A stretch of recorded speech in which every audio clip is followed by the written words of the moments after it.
എതിർപ്പുണ്ടോ താങ്കൾക്ക്? ഈ ഒരു നിരീക്ഷണത്തിൽ എതിർപ്പുണ്ടോ? എനിക്ക് ഒരിക്കലും യോജിപ്പില്ല ശ്രീജിത്ത് പണിക്കരുടെ. കാരണം എന്താ വെച്ചാൽ ഇപ്പം ഞാൻ പറഞ്ഞത് 15 അല്ല 10-20 20 15 20 അല്ലെങ്കിൽ 25 കൊല്ലം CPM അനുഭാവിയായിരുന്ന ഒരാളുടെ മനസ്സ് വായിച്ചുകൊണ്ടാണ് ഞാനിത് പറയുന്നത്. പാർട്ടി അങ്ങനെ സർക്കുലർ ഇറക്കൊന്നുമില്ല, വിപ്പ് കൊടുക്കില്ല. എങ്ങനെയാണ് വോട്ട് ഡീൽ ചെയ്യുന്നത്? ഡീൽ ചെയ്യുന്നത് ഇപ്പോൾ എല്ലാ ബ്രാഞ്ചുകളിലേക്കും കത്ത് കൊടുത്തിട്ട് നിങ്ങളുടെ ബ്രാഞ്ച് വോട്ടൊക്കെ ചെയ്യണമെന്ന് പറഞ്ഞിട്ടാണോ? അല്ല. പൊളിറ്റിക്കൽ ഡീൽ എന്ന് പറയുന്നത് അണ്ടർ ഹാൻഡ് ഡീലാണ്. അതിന് പലതരം കാര്യങ്ങളുണ്ട്. ഇപ്പോൾ ഉദാഹരണം തൃശ്ശൂർ പൂരത്തിൻ്റെ സംഭവം തന്നെ എടുക്കാം.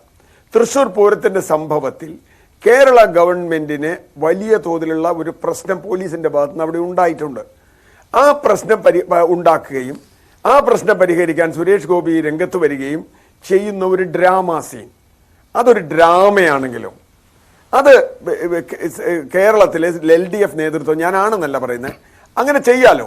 അങ്ങനെ നിരവധി കാര്യങ്ങൾ ചെയ്യാന്ന് പറഞ്ഞാൽ ഇപ്പോൾ അതാണ്. പക്ഷേ ആ മെസ്സേജ് താഴേക്ക് ചെല്ലുമ്പോൾ എല്ലാവരും അത് അങ്ങനെ തന്നെ അനുസരിച്ചോളുന്നില്ല. ഞാൻ വോട്ട് ചെയ്യാത്തവരുണ്ടെന്ന് പറഞ്ഞത് ഒരു ഉദാഹരണമാണ്. വോട്ട് ചെയ്യാത്തവരുണ്ടാവാം, ശ്രീജിത്ത് പണിക്കർ പറഞ്ഞ പോലെ അവനവന്റെ പാർട്ടിക്ക് തന്നെ പോയി വോട്ട് ചെയ്തവരുണ്ടാവാം, ഇനി പോയി മുരളീധരൻ വോട്ട് ചെയ്തവരും ഉണ്ടാവാം.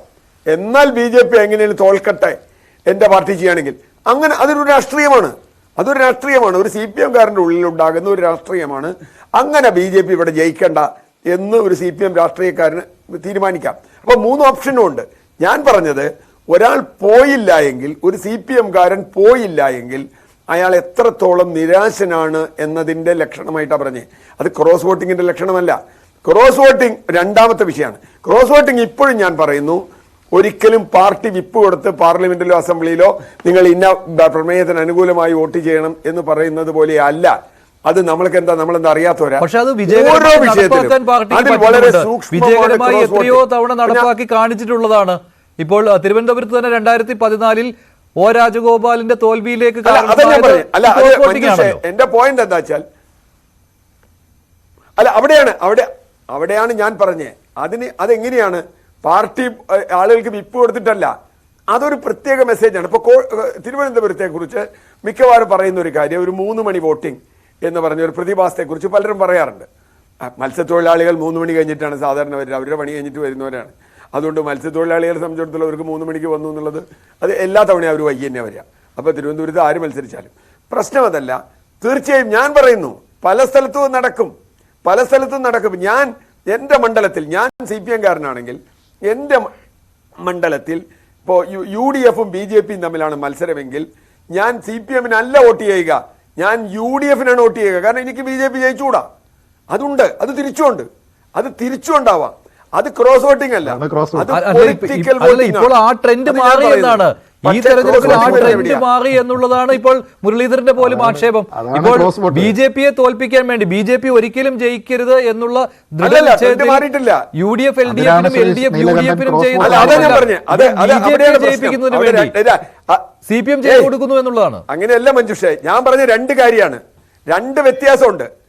പാർട്ടി നേതൃത്വത്തിനൊരു താല്പര്യമുണ്ടാവാം, പക്ഷെ ആ താല്പര്യം അത് CPM-ലെ എല്ലാ പാർട്ടിയുടെയും സംഘർഷമാണ്.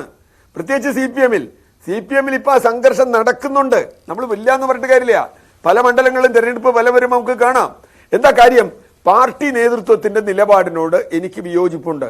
പാർട്ടി നേതൃത്വം ഈ പറഞ്ഞതുപോലെ ഇപ്പൊ ജയരാജന്റെ പ്രസ്താവന പോലെയോ അല്ലെങ്കിൽ അതിനു മുമ്പ് ഞാൻ നേരത്തെ പറഞ്ഞ പോലെ MM വർഗീസിന്റെ ചോദ്യം ചെയ്യൽ പോലെയോ ഒക്കെ നടക്കുമ്പോൾ ഒരു സംശയവും വേണ്ട, പാർട്ടി നേതൃത്വം അങ്ങനെ ഒരു അണ്ടർ ഹാൻഡിന് ശ്രമിക്കുന്നു എന്ന് കണ്ടാൽ അവിടെ പാർട്ടിക്കാരൻ, നേരത്തെ ശ്രീജിത്ത് പറഞ്ഞ പോലെ എൻ്റെ പാർട്ടിക്ക് വോട്ട് ചെയ്യല്ല, പാർട്ടി നേതൃത്വത്തിന്റെ ആ ലക്ഷ്യം പരാജയപ്പെടുത്തുന്ന തരത്തിൽ വോട്ട് ചെയ്യും. അത് ഡീലൊന്നും വേണ്ട. അത് സാധാരണ പ്രവർത്തകർ, നേരത്തെ പറഞ്ഞില്ലേ സുരേഷ് ഗോപിക്ക് ഒരു വോട്ട് ചെയ്യുന്നു, സുരേഷ് ഗോപി നല്ല മനുഷ്യനാണ്, അയാൾക്ക് ഒരു വോട്ട് ചെയ്യാം എന്ന് തീരുമാനിക്കുന്നത് പോലെയുള്ള ഒരു തീരുമാനമാണത്. പക്ഷേ വ്യക്തിപരം മാത്രമല്ല, അവിടെ പൊളിറ്റിക്സ് ഉണ്ടെന്നേ. ഒരു കമ്മ്യൂണിസ്റ്റുകാരനെ സംബന്ധിച്ചിടത്തോളം ഇവിടെ പൊളിറ്റിക്സ് ഇല്ലേ? അവനോട് പോയി BJP-ക്ക് വോട്ട് ചെയ്യാൻ പറഞ്ഞാൽ അയാള് സാധാരണ രീതിക്ക് ചെയ്യോ? പക്ഷെ ചെയ്യുന്ന ആളുകളുണ്ട്, ഇല്ലെന്ന് ഞാൻ പറയുന്നില്ല, ചെയ്യുന്ന ആളുകളുണ്ട്.